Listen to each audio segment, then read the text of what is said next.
Isn't it the most satisfying feeling to look at the final result of a project that you have been planning and working on for a really long time? Well, today I'm going to show you how I took this one part of my garden from a bare stretch of barren grass to a full and thriving patch of raspberry plants. We'll look at the whole process, choosing the plants, clearing the site, planting, and then finally building a really easy, sturdy trellis to grow your raspberries on. And you know I'm going to be sharing a lot of really great tips with you along the way.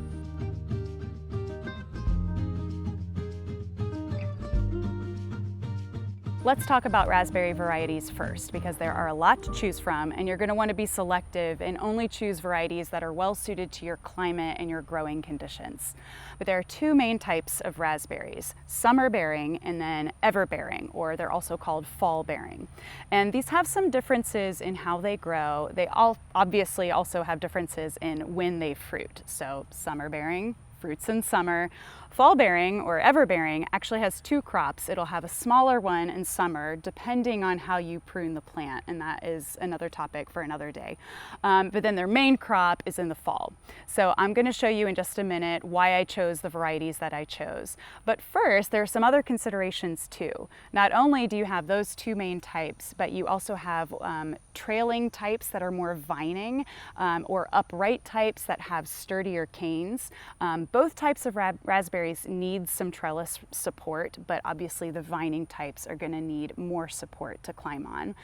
You also have all the colors. There's obviously red raspberries, black, yellow, white, purple raspberries. So it's a lot of fun to look at all of the different varieties that are available. You can grow raspberries in just about every growing zone, all the way up to zone 3 and potentially even down to zone 9 or 10, depending on the varieties you choose.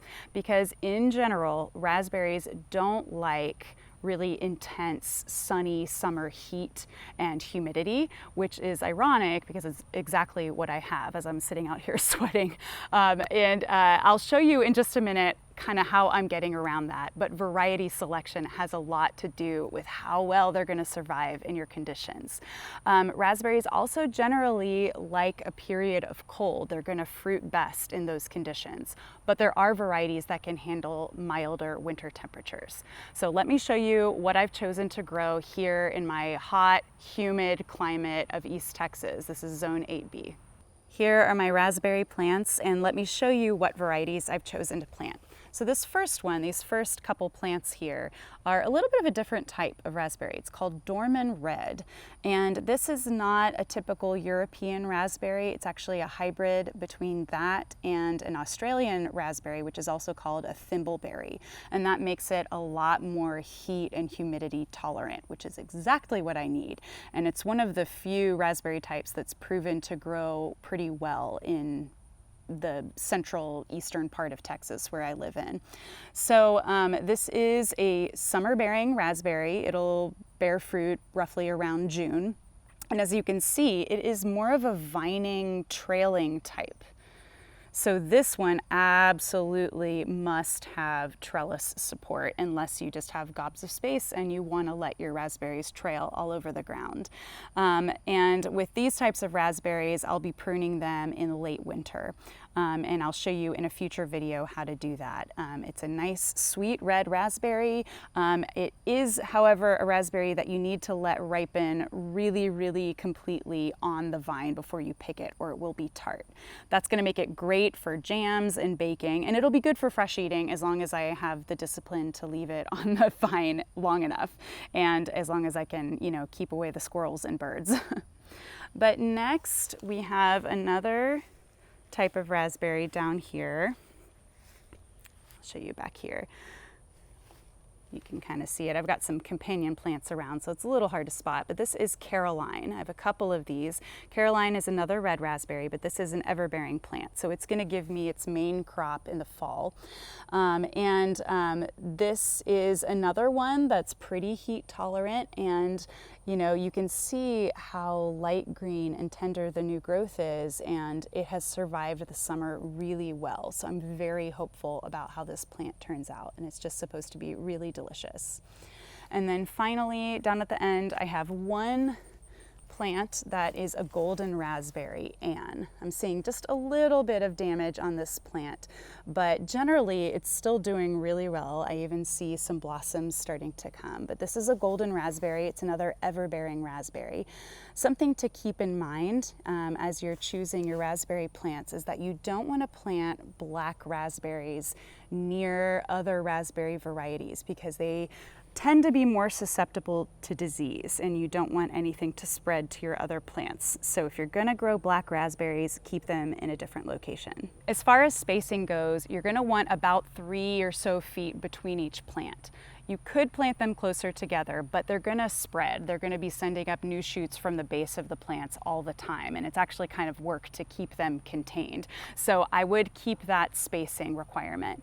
You need full sun, just like most fruiting plants, 6 to 8 hours of direct sun per day. However, if you live in a climate that is closer to the equator, if you live in the southern United States like me, your sun is more intense. And I have found that with all of my fruiting plants, I can get away with less direct sun in the summer because of the intensity of the sun. And in fact, you want a little less because most of the plants can't take that intense summer direct sun. So my raspberry plants probably only get about 4 or 5 hours of direct sun each day.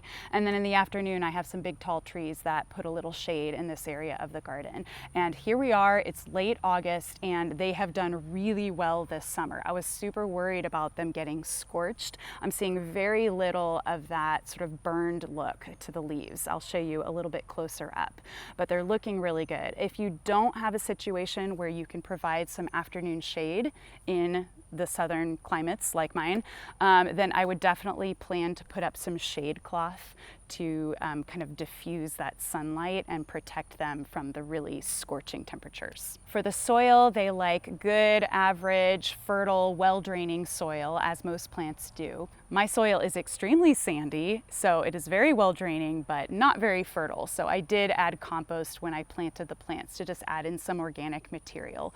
But they're very tolerant of different soils. They like slightly acidic to neutral soil, which encompasses most places. So not real picky as far as soil requirements.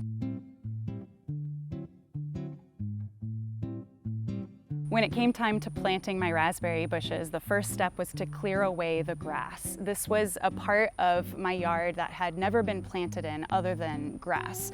So I dug up all the grass, and underneath I found sand. So I knew I'd have to be amending with some compost as I went.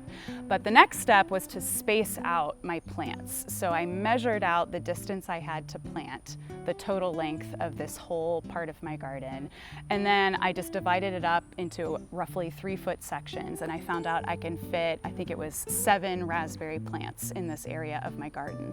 So I just pounded in some stakes to mark the spots, and then I was ready to get planting. Planting was really simple. I had a combination of bare root plants that I planted in the early spring while they were still dormant, and then I had some baby green plants that were actually grown by tissue culture that I planted a little later in the spring once things were starting to warm up.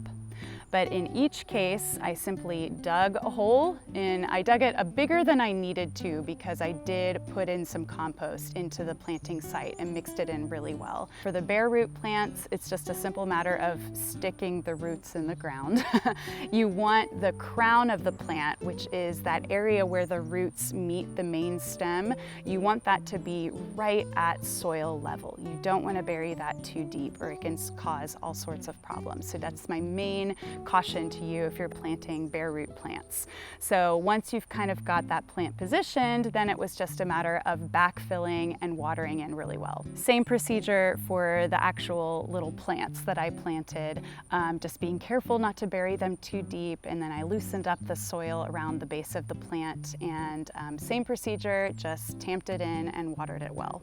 And then as the temperatures warmed up and the plants started to grow, I did mulch the area to try to retain moisture to keep it from drying out those very young root systems. I just use composted pine bark mulch, which is the main thing I use in my whole garden. But I really recommend this step to just protect your newly planted plants. I just finished planting my new raspberry patch, and it occurred to me that I probably should have waited to do this until after I had already set up the trellis. But the reality is I got the plants in the mail. I got these bare root plants that I needed to get in the ground. So I just was really careful in where I placed them. I went ahead and planted them. So now I get to build the trellis, and I just need to be extra careful not to accidentally trample the new plants as I'm setting it up. Okay, I'm out of the heat. I'm in my sunroom, so let's talk trellis. So for raspberry plants, if you look on the internet, you'll see a lot of really simple trellis designs because you need it to do certain things to help support how the plant grows. So basically, most raspberry plants, along with blackberries, grow in a 2-year fruiting cycle. So 1 year they're going to send up growth, right? And then that year that growth will overwinter, and it's the following spring that it will send out flowers and eventually fruit. And then it'll send up new growth, and then the following year that new growth will be fruiting.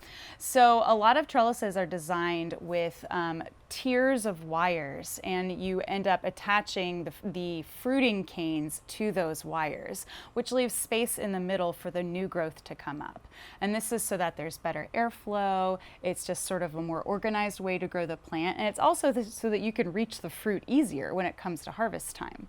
So that's the general idea of how raspberry and blackberry trellises are built. For me, I chose another really common version of a raspberry trellis, which is a tall central post with sort of a T shape. So you've got a cross piece at the top, and then you've got another cross piece a little further down, and that is how I'm going to attach my wires. The reason that I chose this design, I really went back and forth a lot trying to figure out what I wanted, but the reason I chose this is mostly because of space. I wanted it to stay on the narrow side and kind of contained, and I wanted to make sure that it was really obvious so that it's in my backyard. I don't want my kids like running into my trellis on accident and hurting themselves. And I also just thought this would look the nicest in my garden. So let me show you what I did. This was really simple to put together. I used all cedar because I knew it would last a long time.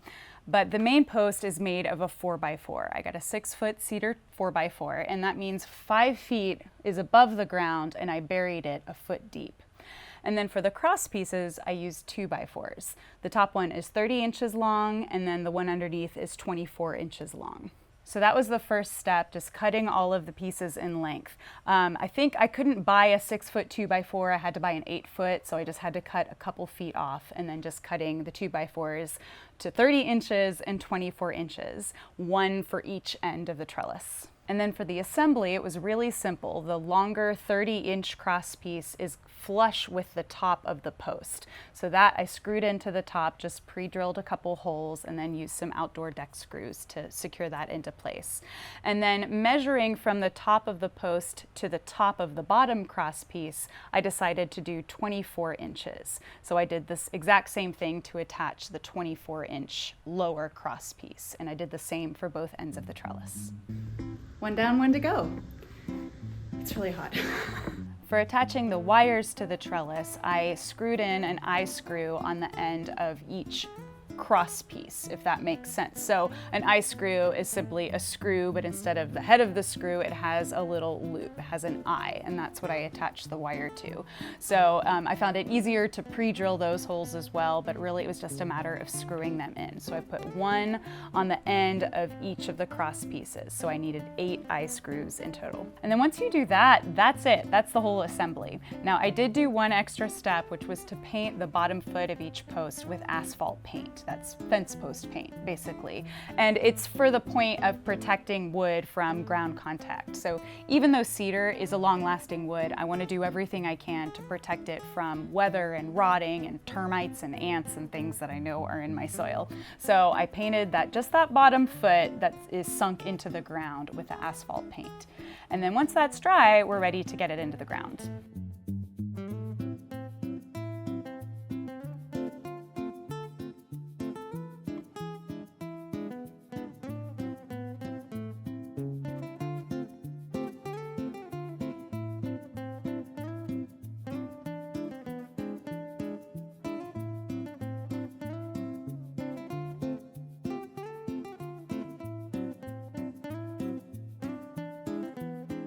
To attach the wires, I used some leftover wire that I had from when I made these Espalier trellises. If you're curious about that, I'll link to the video of how I made those. But this is just a 14 gauge galvanized wire. And I also used some turnbuckles, and that is going to allow you to loosen and tighten the wire as needed to make adjustments as the plants grow and as more weight is pulling on the wires. So I just attached the wire by twisting it to one end on one of those eye screws, and then ran it all the way down to the other side and attached the wire on the other end to the turnbuckle so that then I could tighten the wire. Now here's where things kind of got interesting, is I learned that if you rewind back to when I told you I have really sandy soil, unfortunately that concrete was not enough to keep my posts really stable and vertical, because even with concrete the sand is constantly shifting. So I discovered when I attached the wires that the tension just pulled those posts in and the wire went slack no matter what I did. So to combat that, I got some metal stakes, pounded them into the ground at a really steep angle, and then ran wire from those stakes to the top of each of the trellises just to stabilize them enough so that I could tighten the wires and they would be strong enough to support the plants. Hopefully you can skip that step if your soil is more robust than mine, but if you do need to reinforce your trellis posts, that worked really, really well. It was super simple to do. The trellis is now completely done. My plants are planted, they've been growing really well. Now I'm gonna go grab my gloves so that we can attach the canes to the trellis.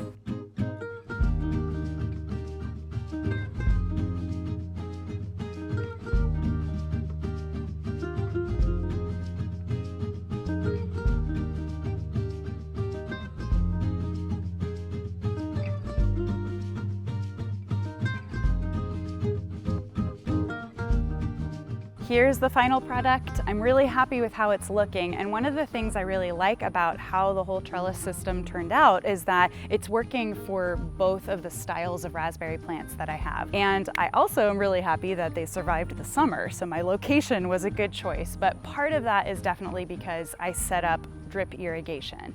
And I gotta be honest, I am a huge fan of automating as much as possible in the garden, because there's always endless chores to do, so why not take something off your plate? So I'm a huge fan of drip irrigation, and that has provided not just, you know, the amount of water, but really consistent water, which is really important for establishing new plants. And one of the things I really like about how this trellis turned out is that it just looks really great with the rest of the things that I've built in my garden.